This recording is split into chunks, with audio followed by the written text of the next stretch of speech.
ഒരു വാക്ക് നിങ്ങൾ കേട്ട് നോക്കി. എന്റെ മോളെ ഞാൻ സിനിമകൾ കാണിച്ചിട്ടില്ല, ഞാൻ പറയുന്നുണ്ട്. അതിനെ തുടർന്ന് വിമർശനങ്ങളുണ്ടായി. പിന്നെ എങ്ങനെയാണ് കുടുംബസമേതം സിനിമ കാണുമെന്ന് പറയാൻ പറ്റുന്നത്? അപ്പൊ അതിന് ഞാൻ അന്നൊരു എക്സ്പ്ലനേഷൻ കൊടുത്തത് അതിനൊരു വ്യത്യാസം.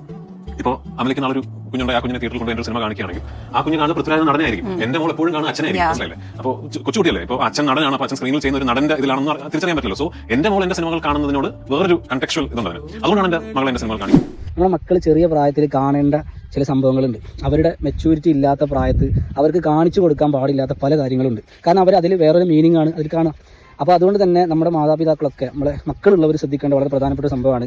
നിങ്ങൾ എന്താണോ അവർക്ക് കാണിച്ചു കൊടുക്കുന്നത് ചെറിയ പ്രായത്തിൽ, അതൊക്കെ അവർ അക്സെപ്റ്റ് ചെയ്യും. കാരണം അതിൽ നന്മയുണ്ടോ തിന്മയുണ്ടോ എന്നൊന്നും നോക്കില്ല. ഇപ്പോൾ നമ്മുടെ മക്കൾക്ക് റീൽസ്, അതുപോലെ ഷോർട്സ്, അതൊക്കെ മൊബൈൽ ഫോണിൽ അവരിരുന്ന് ഇങ്ങനെ കാണുകയാണ്.